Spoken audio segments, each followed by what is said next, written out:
Bismillahirrahmanirrahim. Assalamu alaikum. In this video we are going to learn basics of computer. ये videos उन सब लोगों के लिए है जो किसी एंट्रेंस एग्ज़ाम की तैयारी कर रहे हैं और जिनको कंप्यूटर का जिनका बिल्कुल बैकग्राउंड नहीं है, बैकग्राउंड क्या, जिनको बेसिक अंडरस्टैंडिंग नहीं है और उनके एग्ज़ाम्स के अंदर कंप्यूटर का पोर्शन है 5-10 मार्क्स का और उनको जस्ट बेसिक अंडरस्टैंडिंग चाहिए सो दैट कि वो कंप्यूटर वाला जो पोर्शन है उसमें से अपने 5-10 मार्क्स जो हैं उसको सिक्योर कर सकें, या जो बेसिक लर्नर्स हैं ऑफ कंप्यूटर। ठीक है, तो without wasting further time let's get started. सबसे पहले ये मैंने आपको स्क्रीन के ऊपर कुछ बेसिक पार्ट्स दिखाए हैं। आपने ये सारे पार्ट्स जो हैं इससे आप वन वे और द अदर फेमिलियर होंगे। इसमें आप देख सकते हैं मॉनिटर है, कीबोर्ड है, माउस है, सीपीयू यानी कि सेंट्रल प्रोसेसिंग यूनिट है, वेब कैम है, ये सारी डिवाइसेस हैं। ये कंप्यूटर की हार्डवेयर डिवाइसेस इनको कहते हैं हम। ठीक है, और इसमें से कुछ डिवाइसेस ऐसी हैं जो इनपुट डिवाइसेस हैं और कुछ आउटपुट डिवाइसेस हैं, और सीपीयू जो कि सेंट्रल प्रोसेसिंग यूनिट है उसको हम ब्रेन ऑफ द कंप्यूटर भी कहते हैं। तो ये चीज़ भी जो है जो वो आपसे एमसीक्यूज़ के अंदर पूछी जा सकती है कि इनपुट डिवाइसेस कौन सी हैं, आउटपुट डिवाइसेस कौन सी हैं, what is the brain of computer. ठीक है, आप इसको देख सकते हैं। नेक्स्ट इस वाली स्लाइड में हमने डिफ्रेंशिएट किया हुआ है कि what is hardware and what is software. Computer जो होता है इसको हम दो ब्रॉड कैटेगरीज में डिवाइड कर सकते हैं। एक इसकी होती हैं हार्डवेयर डिवाइसेस और दूसरी जो है उसको हम सॉफ्टवेयर्स कहते हैं। हार्डवेयर डिवाइसेस जो होती हैं समझ लें कि जैसे जो मशीनरीज होती हैं, जो डिवाइसेस होती हैं जिनको हम हाथ में पकड़ सकते हैं। फॉर एग्जांपल आपका मॉनिटर हो गया, आपका कीबोर्ड हो गया, आपका सीपीयू हो गया, स्पीकर्स हैं, हेडफोन्स हैं, माउस है, ये सारी हार्डवेयर डिवाइसेस है। सॉफ्टवेयर डिवाइसेस जो हैं वो रिलेटेड होती हैं प्रोग्रामिंग से। ठीक है, जो कंप्यूटर के अंदर प्रोग्रामिंग हो रही होती है जी। ठीक है, जैसे कि हमारी एप्लीकेशंस होती हैं, माइक्रोसॉफ्ट है, गूगल है, क्रोम है, ये सारे के सारे सॉफ्टवेयर्स हैं। ठीक है, नेक्स्ट अब हम हार्डवेयर की डिवाइसेस को, जैसे मैंने पहले भी आपको बताया था, 3 कैटेगरी में कैटेगराइज करते हैं। इनपुट डिवाइसेस होती हैं जिसके ज़रिए से हम इनपुट देते हैं, जिसके ज़रिए से हम कोई कमांड देते हैं, फॉर एग्जांपल कीबोर्ड और माउस। सीपीयू होता है जिसके अंदर जाके वो कमांड जो है वो प्रोसेस हो रही होती है।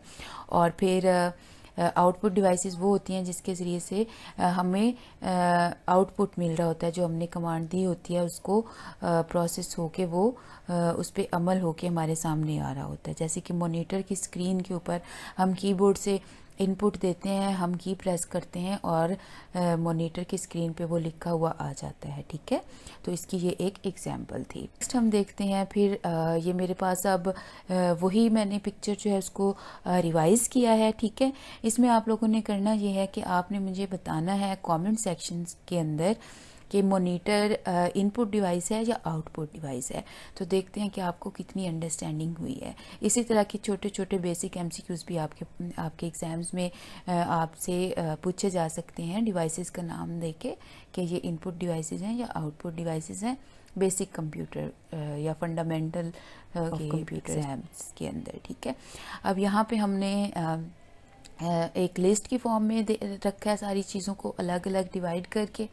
इनपुट डिवाइसेस कौन सी हैं, ठीक है, जिनके ज़रिए से हम इनपुट देते हैं, कीबोर्ड, माउस, स्कैनर, कार्डबोर्ड, इनके ज़रिए से हम इनपुट देते हैं। सीपीयू में जाके ये जो इनपुट है ये प्रोसेस होता है। ठीक है, और उसके बाद आउटपुट जो है वो आउटपुट डिवाइसेस के ऊपर हमें अपनी कमांड्स का आउटपुट मिलता है। कीबोर्ड से हम कोई की प्रेस करते हैं, मॉनिटर पे लिखी आ जाती है। माउस से हम कुछ प्रेस करते हैं, वो भी हमें मॉनिटर पे नज़र आ रहा होता है। हम कीबोर्ड या माउस के साथ प्रिंटिंग की कमांड देते हैं तो प्रिंटर से हमारे पास प्रिंट निकल आता है। प्रोजेक्टर पे चीज़ें प्रोजेक्ट हो रही होती हैं। ठीक है, तो ये सारा उससे हमारे पास अब हम डिस्कस करेंगे।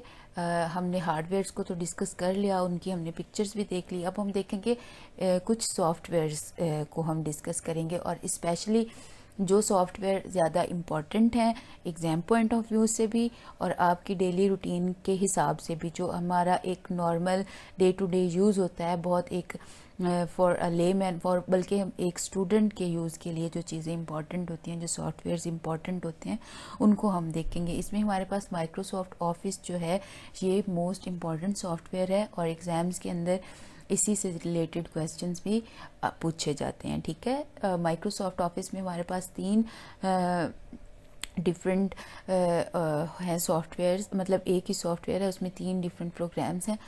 पहला हमारा है पावर पॉइंट, ठीक है, जो ऑरेंज कलर में है। इस पे हम स्लाइड्स वगैरह बनाते हैं। आपने अक्सर एक दूसरे से कहते हैं इसकी स्लाइड शेयर कर देना, पीपीटी शेयर कर देना, तो वो जो पीपीटी होती है वो पावर पॉइंट के ऊपर बनती है। सेकंड ब्लू कलर के अंदर है एमएस वर्ड, ठीक है। आप कहते हैं जी वर्ड की फ़ाइल में मुझे ये चाहिए, आप जैसे आपने अपना जो सीवी बनानी होती है या जो आप कवर लेटर बनाते हो वो आप वर्ड की फ़ाइल पे बनाते हो, ठीक है, एमएस वर्ड की फ़ाइल पे। उसके बाद आ जाता है एक्सेल, ये ग्रीन कलर का जिस पे एक्स लिखा हुआ है, ये लोगो माइक्रोसॉफ्ट एक्सेल का है। आपने अक्सर सुना होगा एक्सेल शीट्स भर दें, ठीक है।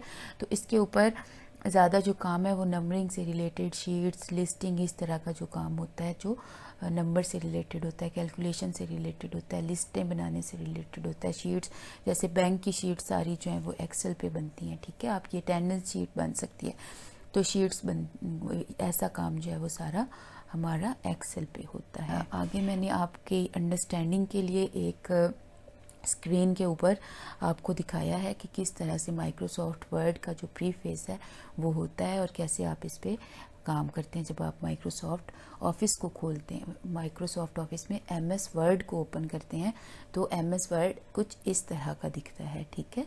इसको आप अच्छे से देख लीजिए। नेक्स्ट चलते हैं माइक्रोसॉफ्ट पावर पॉइंट की तरफ। पावर पॉइंट का जो डॉक्यूमेंट होता है इसको हम पीपीटी या पीपीटी एक्स भी बोलते हैं। ये भी आपके का एमसीक्यू आ सकता है आपके एग्ज़ाम के अंदर।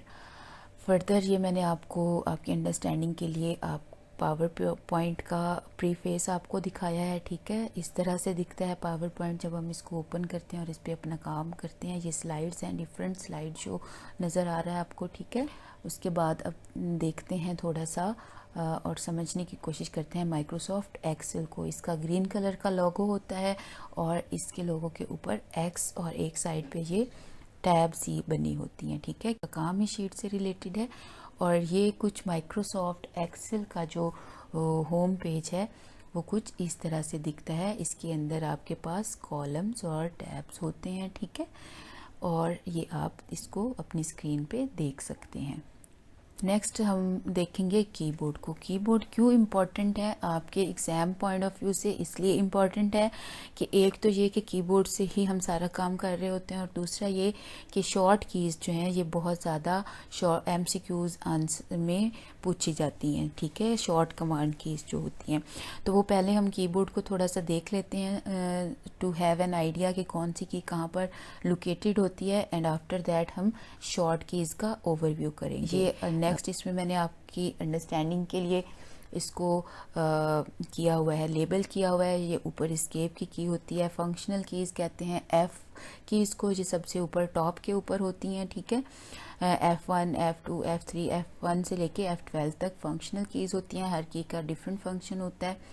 उसके बाद हमारे पास बैक स्पेस की होती है, ये दरमियान में जो सबसे बॉटम लाइन में बहुत वाइड की है, इसको स्पेस भी बोलते हैं, ठीक है। इसके दोनों तरफ आल्ट की कीज़ होती हैं, फिर विंडो की कीज़ होती है।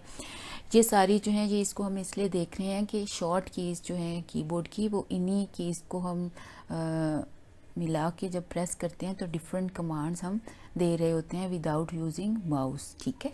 हम देखते हैं शॉर्ट कीज़। कुछ शॉर्ट कीज़ हैं जो बहुत ज़्यादा इम्पॉर्टेंट भी हैं आपके डेली, अगर आप कंप्यूटर का यूज़ करते हैं, उसको सीखना चाहते हैं, उसके लिए भी आपको पता होना चाहिए, और आपका जो एग्जामिनेशन है उसमें भी पूछी जाती है। जो कंट्रोल प्लस होता है, कंट्रोल को हम शॉर्ट फॉर्म में CTRL कहते हैं। जैसे पिछली स्लाइड में हमने देखा था कंट्रोल के बटन पे भी CTRL लिखा हुआ था। CTRL प्लस C यानी कि कंट्रोल प्लस C का बटन अगर हम कीबोर्ड पे प्रेस करेंगे तो कमांड क्या जाएगी, कॉपी करने की। कंट्रोल प्लस V होगा तो पेस्ट होगा। कंट्रोल प्लस X कट के लिए होता है। Control plus A select all के लिए होता है। कंट्रोल प्लस R रिफ्रेश के लिए होता है। फर्दर कंट्रोल प्लस L जो है वो URL यानी किसी लिंक को हाईलाइट करने के लिए होता है। Control plus F find out करने के लिए होता है। कंट्रोल प्लस S सेव करने के लिए यूज़ होता है। कंट्रोल प्लस P जो है ये प्रिंट करने के लिए यूज़ होता है, और control plus T new tab open करने के लिए यूज़ होता है। कंट्रोल प्लस W जो है ये क्लोज टैब करने के लिए यूज़ होता है, और control plus Z which is my favourite की फेवरेट शॉर्ट की ये चीज़ों को अनडू करने के लिए होता है, ये आपकी गलतियाँ छुपाने की। फर्दर भी ये मैंने कुछ आप लोगों के साथ शॉर्ट कीज़ शेयर की हैं, इसको आप लोग रीड कर लीजिए, ठीक है। इसके अलावा नेक्स्ट आपके लिए कुछ शॉर्ट कीज़, इनको भी आप देख सकते हैं, ठीक है।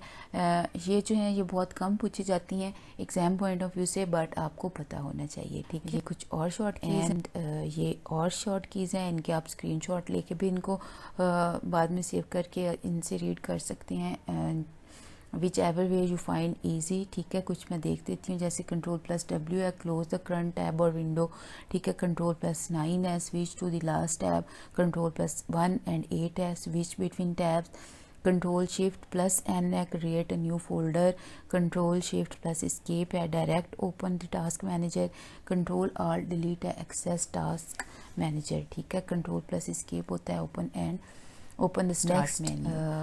This was all for today. Thank you so much for watching, and if you have watched the video completely, I'm so grateful to you, and I hope so कि ये experience जो है ये आप लोगों के लिए बहुत learning रहा होगा, and it would be really nice of you if you will like and subscribe, like the video, subscribe the channel and share it with your fellows friends जिनके काम आ सकती है ये वीडियो, उनके साथ ज़रूर शेयर कीजिए। दुआ में याद रखिएगा। अगली वीडियो तक के लिए इजाज़त दीजिए। अल्लाह हाफिज़।